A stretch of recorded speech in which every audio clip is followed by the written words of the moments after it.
brindándonos otra idea de delito, que ahora voy a volver sobre eso, sino que además reivindica un modo de acercarse a ese problema del delito que no es el de la matriz positivista del siglo XIX europeo, es un modo distinto.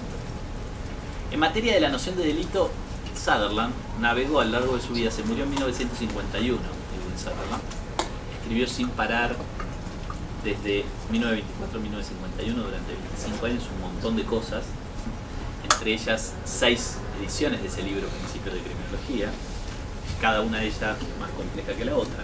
En esto incluso, fíjense, Sutherland hace mímica de los grandes criminólogos positivistas.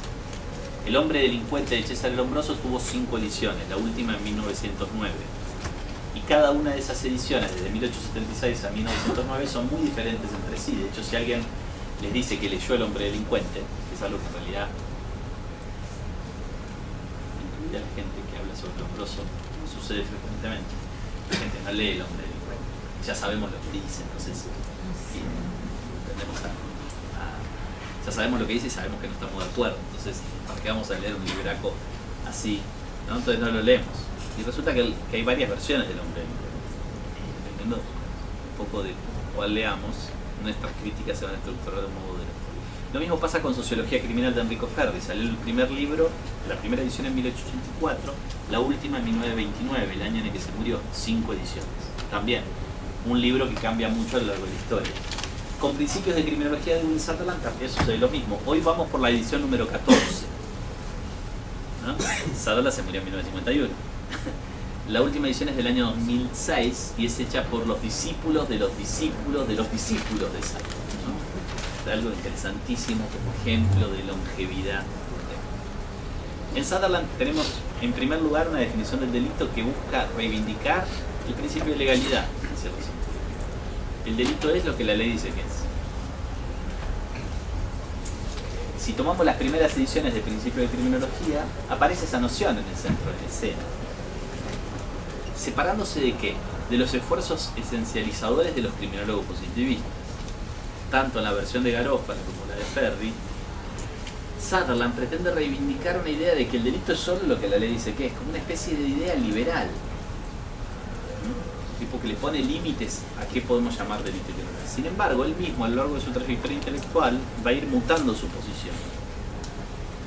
Esa mutación está íntimamente ligada a algo que seguramente todos conocen, que es la investigación de Sutherland sobre el delito de los poderosos, que va a culminar en su libro en 1949, El delito del cuello blanco. Cuando leemos al Sutherland de los años 40, encontramos otra definición de lo que es. Porque justamente lo que Sutherland va a descubrir es que muchas cosas que los poderosos hacen y que producen graves daños sociales, la ley no las llama delito. La ley las llama infracciones administrativas o ilícitos civiles, e incluso a veces ni siquiera infracciones administrativas o ilícitos civiles. Pero producen graves vulneraciones a los intereses de las grandes mayorías. Y sin embargo no se llaman delito. Entonces, en la construcción de la noción de delito de cuello blanco, lo que Sutherland va a hacer es justamente reivindicar la necesidad de construir otro criterio para determinar qué es delito y qué no lo es. Un criterio que bastante primitivamente es el criterio del daño social. Es muy interesante porque en la criminología crítica contemporánea nosotros estamos discutiendo hoy a muchísimos intelectuales que un poco lo que hacen es volver a Sutherland, ¿no? Es decir, la criminología no debe ocuparse del delito, tal como la ley del delito, sino que debe ocuparse del daño social. Incluso algunos de esos intelectuales dicen, debemos abandonar la palabra criminología, debemos inventar otra palabra para hacer referencia a estos estudios sobre los daños sociales. Por ejemplo, la palabra semiología, semiología. En cierto sentido, todos esos esfuerzos son herederos del trabajo de Sutherland de la década del 40 y, bueno, desde mi punto de vista no dicen mucho más que lo que Sutherland había hecho en 1940. Digámoslo así, en sustancia. Aunque uno tenga simpatía con ese esfuerzo, digamos, el pasaje teórico es simplemente el que Sutherland hizo. Esto nos abre un montón de problemas. ¿Quién demonios sabe cuáles son las cosas que producen graves daños sociales para el interés de las grandes mayorías? Además de Sutherland. nos podemos poner de acuerdo rápidamente que hay cosas que producen graves daños sociales para los intereses de la gran mayoría. Por ejemplo, un golpe de Estado, ¿no? Pero, o una guerra peleada violando las reglas del derecho internacional. Pero luego hay un montón de otras cosas en las cuales el terreno se vuelve un poco más resbaladizo, más difícil. Pero bueno, voy a volver sobre eso más adelante.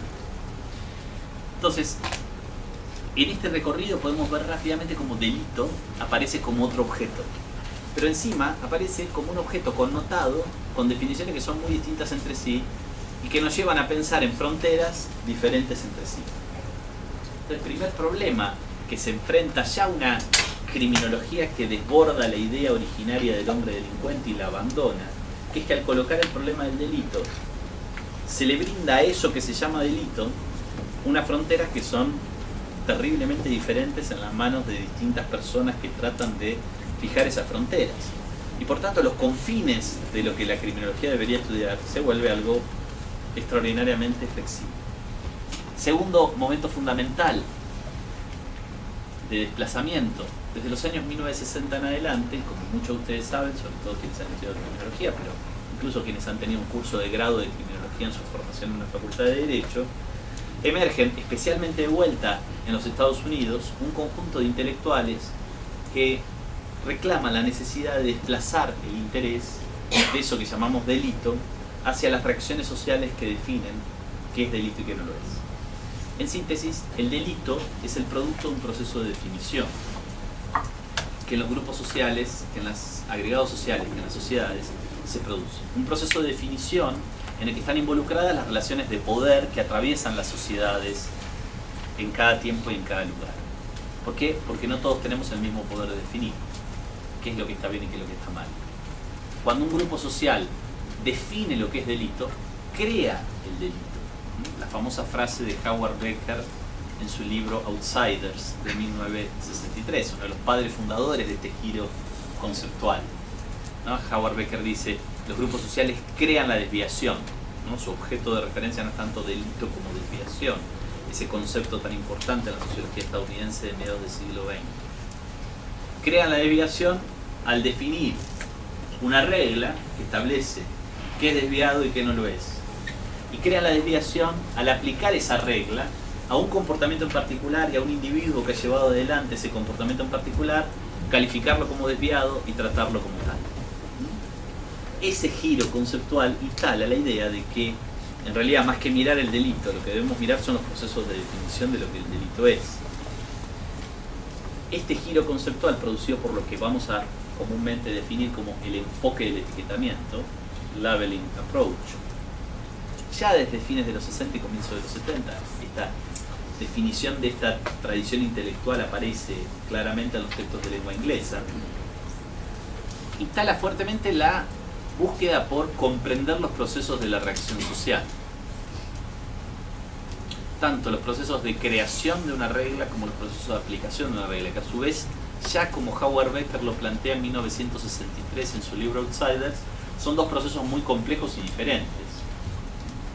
Cuando Howard Becker quiere estudiar, en particular en ese libro, el problema de cómo uno deviene fumador de marihuana, y por tanto cómo uno produce desviaciones vinculadas a la tenencia del consumo de la marihuana en la sociedad estadounidense de fines de los 50 y comienzos de los 60, una de las cosas por las que se interesa es desde cuándo la marihuana se ilegalizó. O sea, desde cuándo la marihuana pasó a ser un objeto prohibido. Y eso, que es el proceso de creación de la regla, lo lleva a una investigación de carácter histórico, que no es algo que nosotros podamos entender mirando la actualidad de Howard Becker. O sea, en 1963 la marihuana está prohibida en todos los estados de la Unión y está prohibida a nivel federal. Cuando me pregunto cómo se creó la regla, tengo que ir hacia el pasado. Entonces eso impone un tipo de investigación muy particular. En cambio, cuando miro cómo se aplica la regla, miro hacia el presente. Miro lo que los policías y los fiscales hacen, pero también miro lo que los ciudadanos hacen cuando ven a alguien que vende marihuana o ven a alguien que fuma marihuana. Cómo se reconstruye esa definición de eso como desviado y qué tipo de acciones generan todos estos actores esa definición de eso como desviado y qué impacto tiene en la vida de los individuos que son calificados como desviados de tipo. La construcción de trayectorias desviadas, la construcción de aislamiento social, la construcción de exclusión social. Este momento fundamental en la historia del pensamiento sobre la desviación y el control social, sobre el delito y el control del delito, se formuló muchas veces como una especie de desplazamiento con una lógica de reemplazo. Esto no es tan claro en los textos de los pensadores del enfoque del etiquetamiento, hay que decirlo. Pero seguramente fue muy claro en la lectura de esos textos desde la década del 70 en adelante, en el nacimiento en los países del norte global de la criminología crítica. Entonces se construyó con una lógica de reemplazo. ¿Qué quiere decir eso?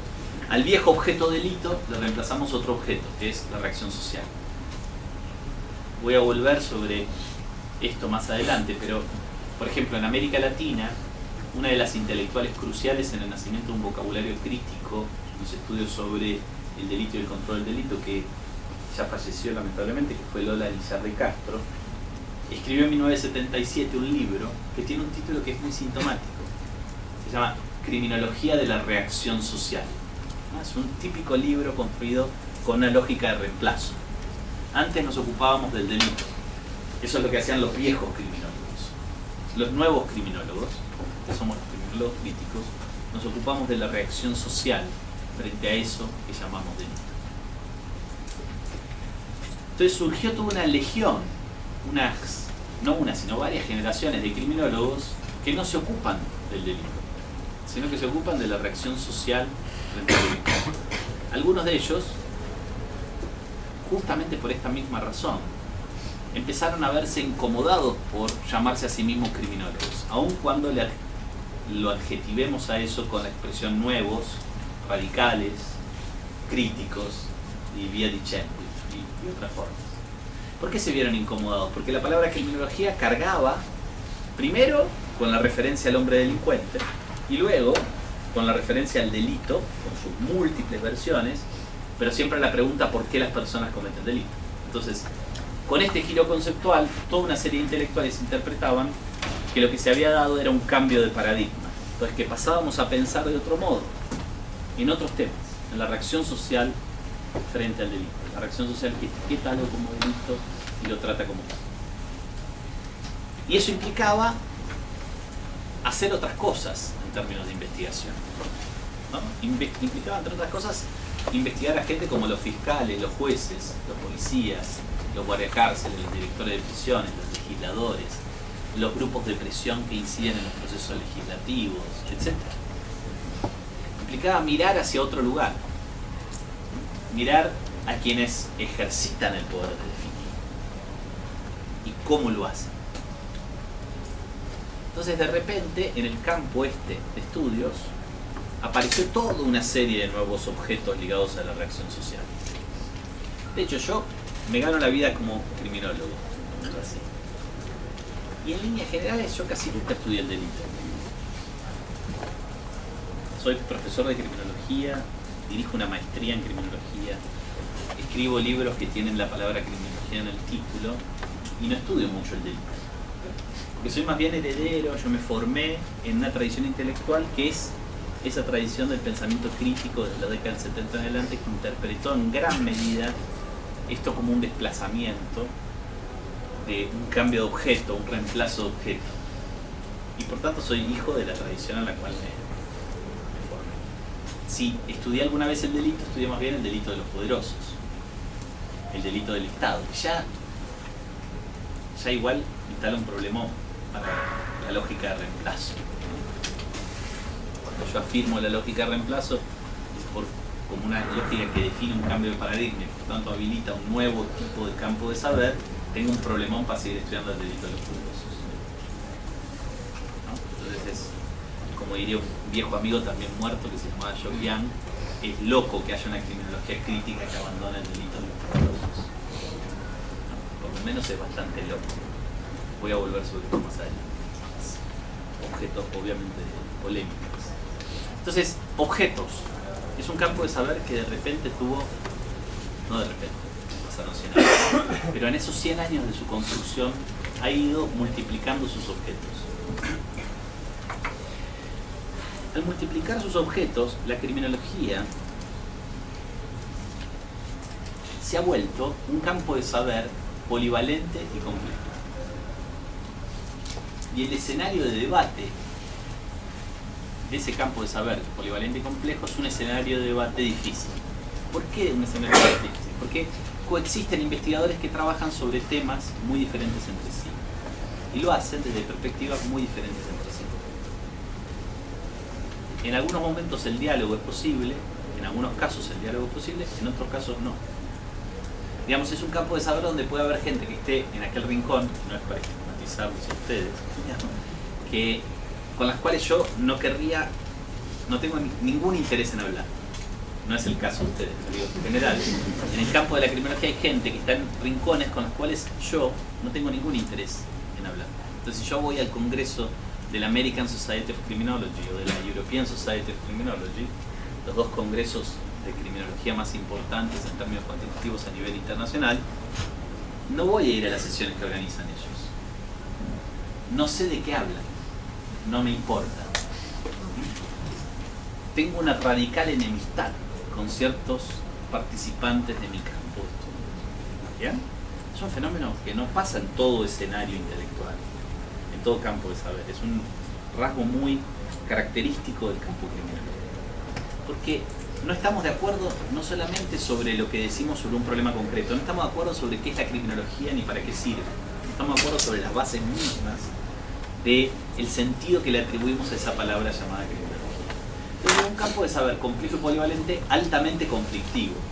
Cuando digo complejo y polivalente, quiero decir que es un campo en el cual circulan discursos muy distintos entre sí, que se forman en matrices muy diferentes entre sí, con principios metodológicos y epistemológicos muy distintos entre sí, pero que además se refieren a objetos distintos.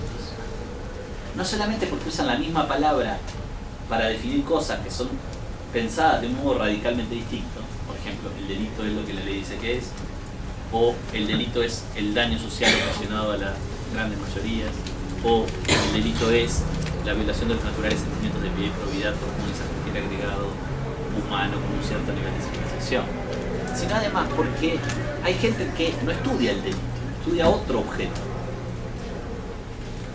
estudia la reacción social frente al delito. Y encima, dentro de eso, hay gente que estudia la policía, hay gente que estudia la administración de justicia penal, hay gente que estudia las prisiones, hay gente que estudia el uso de los circuitos cerrados de televisión para la vigilancia del espacio público, hay gente que estudia la industria de la seguridad privada, hay gente que estudia a los oficiales de probation, hay gente que estudia a los trabajadores sociales que en programas de asistencia social buscan que los niños y los jóvenes crezcan fuera del delito, etcétera, etcétera, etcétera. O sea que es un campo extraordinariamente polivalente y complejo porque sus objetos se volvieron polivalentes y complejos. Pero además porque la palabra criminología, que es la palabra que yo estoy usando para definir este campo, entre otras cosas porque soy profesor de criminología, pero digamos, la palabra criminología es una palabra que adquiere significados radicalmente distintos para distintos participantes en este mismo. Entonces, frente a eso, la apelación a la disciplina científica es como mínimo ridícula. No hay nada de disciplina científica atrás de la palabra criminología. Lo que hay es un escenario terriblemente complejo, terriblemente polivalente, extraordinariamente plural, marcado por intensos debates y en algunos casos por antagonismos de carácter irreductible. Eso es así, para bien o para mal, ¿se entiende? Si a uno le encantaría volver a la noción de disciplina científica del siglo XIX y lucharía por moldear a la criminología como una disciplina científica de acuerdo a las características que esa persona tenga en la cabeza, esta descripción puede ser una descripción un poco pesimista. Desde ese punto de vista puede ser algo, una descripción de algo donde no hay nada para celebrar, sino más bien lo que hay es, ¿no?, una pérdida, un déficit. A mí, en líneas generales, no me ocasiona ese tipo de reacción. No me ocasiona el tipo de reacción de pensar que perdimos algo al abandonar la idea de disciplina científica del siglo XIX para pensar la criminología. más bien pienso todo lo contrario, que es un espacio de posibilidades. Eso no quiere decir que uno no reconozca la presencia de los antagonismos, y al reconocer la presencia de los antagonismos no dé cuenta de que existen enemistades radicales, y por tanto que en realidad no es que uno circule por todas las esferas de debate posible en este campo de saber complejo y polivalente, circula por algunos, cada uno arma su propio recorrido, pero en el armar ese propio recorrido la presencia de esta pluralidad de voces, digamos así, muchas veces es significativa para revisar tus propias posiciones. Tal vez eso no ocurra con aquellos que están allá, ¿se entiende? Con los que están en el rincón ese con el cual tenemos una enemistad radical. No va a ocurrir con ellos, pero sí puede ocurrir con ellos, que están más cerca del lugar a donde yo me encuentro, con los cuales podemos tener más puntos en común, más posibilidades de diálogo. Decir que la criminología no es una disciplina científica, sino que es un campo de saber complejo y polivalente, no le quita estatuto a la criminología. Sino simplemente lo que hace es reconocer un hecho que está allá afuera, las maneras en las cuales producimos conocimiento, y a partir de ese reconocimiento, de ese hecho, tratar de construir nuestras estrategias de la mejor manera posible, con el conocimiento que tenemos a la mano sobre ese campo y con las posibilidades que se nos abren. Esto tiene consecuencias prácticas terribles en cómo pensamos la producción de conocimiento. Y tiene también consecuencias en torno al nombre criminología. La palabra criminología, tal como ya la estoy usando, es una palabra que tiene un sentido liviano. ¿Se entiende? Uso la palabra criminología porque está ahí, porque está al alcance de la mano, porque además en muchos lugares no necesito generar toda una serie de cautelas una vez que la uso. ¿Se entiende? No necesito brindarle a la persona que me escucha toda una serie de aclaraciones, ¿no? Criminología, pero la criminología no del hombre delincuente, criminología, pero no la criminología de Garófalo, criminología, pero no la de... ¿Se entiende? Entonces un poco la utilizo porque es la palabra que está al alcance de la mano, pero si alguien se siente incómodo con esa palabra y quiere usar otra, para mí está perfecto. ¿Se entiende? Porque a mí lo que me interesa es entender lo que pasa allá afuera. No me interesa ponernos de acuerdo sobre cómo nominarnos a nosotros mismos. Es una especie de herida narcisista esta que acarrean los intelectuales que se mueven en este campo. Entonces, semiología, sociología del control social, sociología del control penal, sociología de la desviación, sociología de la... Vos definite como vos tengas ganas. Lo que importa es que nos sentemos a entender por qué en Sao Paulo hay 450 presos cada 100.000 habitantes. Me interesa discutir eso, ¿no? Luego lo demás es más secundario, siempre y cuando vos seas aquellos con los cuales puedo charlar, ¿no? Los que están sentados aquí, con los que tengo unos puentes que me permiten charlar. Esto tiene muchísimas implicaciones prácticas en la manera en la que hacemos criminología hoy, especialmente en un lugar como América Latina. ¿Por qué especialmente en un lugar como América Latina? Por eso mi pregunta a las colegas que estaban haciendo un posgrado en criminología, porque en realidad eso que llamamos criminología tiene un déficit de institucionalización en América Latina extraordinario. Hay muchos países en los cuales si uno quiere hacer un estudio de posgrado específicamente en algo llamado criminología, no importa luego qué tipo de criminología, no existe esa posibilidad. Hay muchísimos lugares en donde eso no existe en América Latina. Hay muchísimos lugares donde los estudiantes de grado no pueden tener un curso sobre las teorías acerca del problema del delito y el control del delito. Porque no hay. No lo hay en la facultad de Derecho, no lo hay en la facultad de Sociología, no lo hay en las facultades de Antropología. Entonces, es un escenario donde existe este déficit de institucionalización y donde existe además la incomodidad en torno a la palabra criminología. En Brasil eso es algo extraordinario. Yo vengo a veces a Brasil a conferencias organizadas por sociólogos y porque además de ser profesor de criminología soy profesor de sociología, o sea que por tanto tengo una pata de pertenencia también a en torno a esa ficción, y muchas veces me sorprendo de la cantidad de incomodidades que genera la palabra criminología, ¿no? Y la asociación con un sentido terriblemente tradicional de la palabra criminología. Y lleva muchas veces a esos intelectuales que hacen cosas fantásticas. Yo creo que en Brasil, en el campo específicamente de la sociología, se están produciendo cosas extraordinariamente significativas para pensar la cuestión criminal. Voy a volver sobre eso más adelante. Lo lleva muchas veces a no dialogar con otro tipo de intelectuales que producen cosas también significativas sobre ese mismo conflicto. Entonces, no es solamente un problema de carácter teórico, es un problema que tiene implicaciones prácticas en la manera en la que producimos conocimiento. Desde hace mucho tiempo,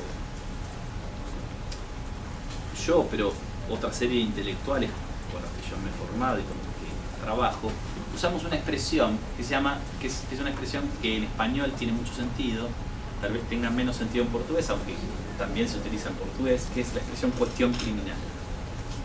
Para hacer referencia, en realidad es como una especie de, es una expresión que tiene varias funciones. La primera función es una función de identificarse con una cierta tradición intelectual.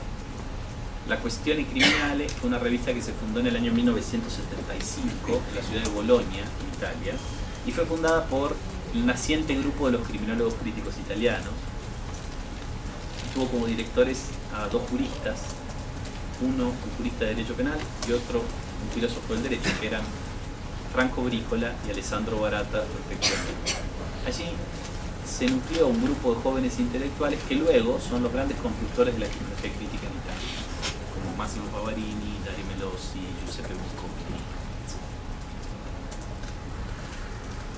Entonces, la expresión cuestión criminal en italiano, y luego a partir de ahí su traducción en español, fue utilizada para hacer referencia a algo que, a mi juicio, tiene un componente importante, que es identificarse con la empresa crítica en el campo criminológico, a lo que de algún modo forma parte de mi ADN. Pero además es una expresión que trata de lidiar con el caso, con la cuestión de la polivalencia y la complejidad de este campo de estudios. Es decir que, y de algún modo eso ha sido rescatado recientemente, porque esta revista, La Questione Criminale, se cerró en 1979, duró solo 4 años. Y recientemente este mismo conjunto de intelectuales en Italia recreó esa revista con un título que es Studi su la Questione Criminale, ¿no? Estudios sobre la cuestión criminal. Y es una revista, esa expresión, Estudios sobre la cuestión criminal, se acerca bastante a mi manera de pensar la palabra criminología. Entonces, la cuestión criminal es un objeto complejo, o es en realidad una amalgama de objetos intervinculados, que tiene unos confines móviles, que están vinculados siempre al delito y al control del delito, pero que hace que la gente pueda entrar y salir de ese objeto con relativa facilidad. Para poner un ejemplo polémico, en América Latina en los últimos años el movimiento de mujeres, un sector muy importante del movimiento de mujeres, que luchaba por la igualdad y por destruir el patriarcado, decidió que un buen camino para luchar por la igualdad y destruir el patriarcado es usar el derecho penal. Y empezaron a reclamar cambios en el derecho penal. Cambios en las prácticas de la administración de justicia penal, pero también y sobre todo cambios en las leyes penales. Entonces tenemos en América Latina toda una ola de reformas legales fuertemente ligadas al movimiento de mujeres, como un sector del movimiento de mujeres, para ser más preciso, que reclama esos cambios legales y que adopta el lenguaje del delito y la pena como un mecanismo de lucha por la igualdad. Legislación sobre la violencia contra las mujeres, legislación sobre la trata de personas, especialmente la trata de mujeres con fines de explotación sexual, legislación sobre el femicidio, legislación sobre los abusos sexuales. 4 segmentos en los cuales las leyes penales en América Latina han cambiado mucho en los últimos 20 años, y una parte importante de estos cambios, aunque no la única, es la de estos actores que trabajan desde el movimiento de mujeres pujando por la producción de esos cambios. Independientemente de cómo evaluemos estos cambios, que están siempre signados por el incremento de la legitimidad. independientemente de que consideremos que esos cambios son buenos o malos, hay un montón de gente que en América Latina estudia el movimiento de mujeres. Lo viene estudiando desde los años 70, tanto desde el mundo de la ciencia política como desde el mundo de la sociología. Hay numerosos investigadores que vienen trabajando sobre el movimiento de mujeres como un tipo de movimiento social específico en América Latina. Si yo quiero estudiar la interacción entre el movimiento de mujeres y la legislación penal, pongamos el caso, ¿no? Quiero entender la ley María da Peña en Brasil, tengo que ponerme a leer a los investigadores que han trabajado sobre el movimiento de mujeres. Tengo que entender cómo este actor fundamental en la producción de esos cambios en un momento determinado hizo incluir en su agenda el uso del derecho penal como un mecanismo para la producción de igualdad. ¿Qué combates se produjeron al interior del movimiento de mujeres? ¿Qué sectores ganaron? ¿Qué sectores perdieron? ¿Qué tipo de significado le dieron a esas luchas? ¿Y qué acciones se emprendieron para llevarlas adelante? Eso implica encontrarme y dialogar con gente que no estudia la cuestión criminal en sentido estricto. Pero yo no puedo entender la cuestión criminal sin encontrarme y dialogar con esa gente. Por lo tanto, las fronteras de mi campo son terriblemente porosas, flexibles. La noción de cuestión criminal reivindica eso. Reivindica un campo de objetos intervinculados de un modo bastante vago, que al mismo tiempo tiene fronteras porosas, que son flexibles, que se pueden atravesar y donde la gente puede entrar y salir. ¿No? ¿Qué quiere decir eso?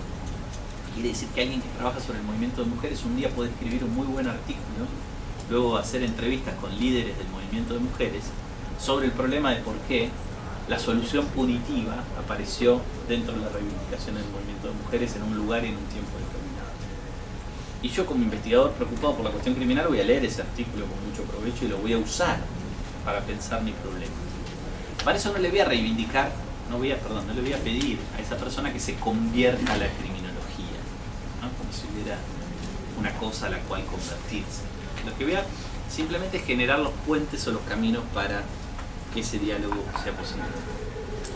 Entonces, cuando pensamos a la criminología de este modo, a mi juicio tenemos toda una serie de posibilidades, de cosas por ganar. Pero también, obviamente, nos inscribe en un campo que es muy difícil de historizar.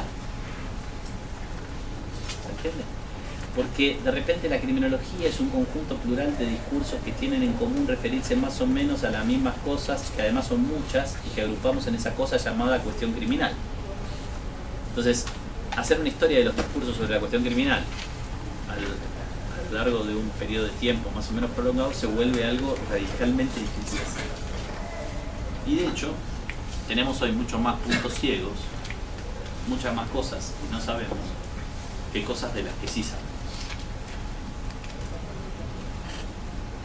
Yo a lo largo de estos 3 días voy a navegar, por tanto, voy a navegar a través de discursos que son diferentes entre sí.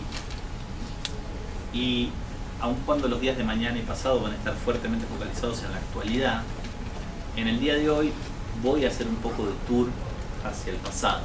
Voy a mirar algunas cosas del pasado que a mi juicio son importantes para entender lo que pasa con la criminología en América Latina en el presente. La criminología definida de este modo, no definida de otro. Entonces, de algún modo, este primer espacio, de una hora, fue más largo de lo que lo había pensado, pero digamos, este primer espacio era importante para crear esta especie de supuesto con el que yo voy a trabajar a lo largo de los 3 días, pero particularmente en el día de hoy, que es que cuando voy a hablar sobre producciones intelectuales vinculadas a algo llamado criminología, hablo sobre producciones intelectuales que definen la criminología de este modo. Si les parece, podemos hacer preguntas, comentarios. Hablé muy rápido. Díganme la verdad, en serio, sí. Se entiende todo. Todo el mundo habla español. Hacemos, si quieren, preguntas, comentarios y luego hacemos un breve recreo, no sé cómo. ¿Sí? ¿Está bien? Sí, claro. Si es que alguien tiene alguna pregunta. professor. Acho que eles estão guardando pior pro final. Exato. Acho que nós podemos dar um intervalo então de 15 minutos e voltamos ao nosso